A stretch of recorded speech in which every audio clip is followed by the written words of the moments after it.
Good morning, sisters and brothers. As we, our central pursuit, as we together seek to put Jesus at the center of our lives. Here's a little from Genesis chapter 3. You know the scene, right? God has created the cosmos and shaped it and ordered it in a way for us to thrive, right? A life where we're enjoying God together for the good of the world.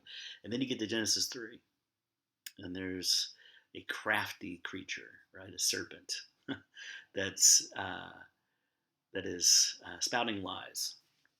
In verse 4, you get, "You will not certainly die," the serpent says to the woman. And then it says this: "For God knows that when you eat it, from uh, from it, your eyes will be opened, and you will be like God, knowing good and evil." There's the lie, right?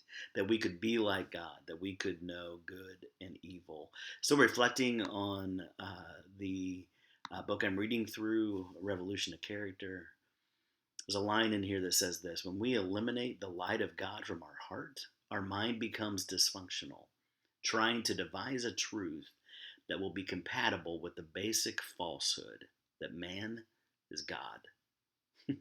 In other words, uh, we live in denial.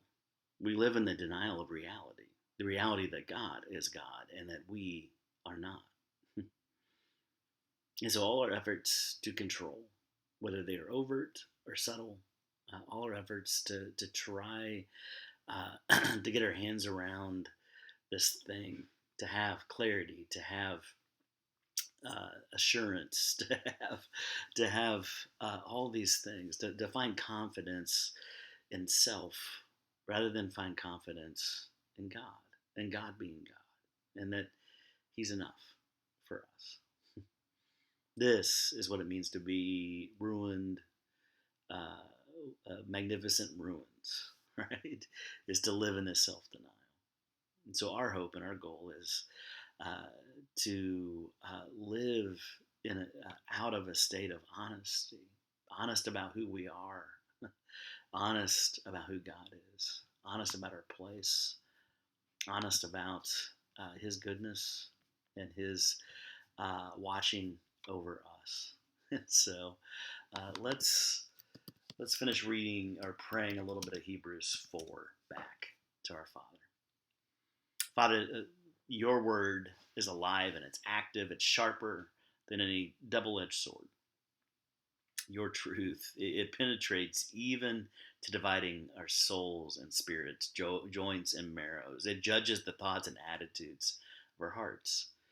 Nothing in all creation is hidden from your sight, Father. Everything is uncovered and laid bare before the eyes, your eyes, you to whom we must give account. And since we have this great high priest who ascended into heavens, Jesus, the Son of God, our King, we hold firmly to the faith we profess. For we do not have a high priest who is unable to sympathize or empathize with our weaknesses, but we have one that has been tempted in every way, just as we are. And yet our King Jesus did not sin. So we approach your throne, Father, your throne of grace, with confidence that we may now receive mercy and find all the grace we need to help us in our time of need. Amen. Grace and peace, my friends.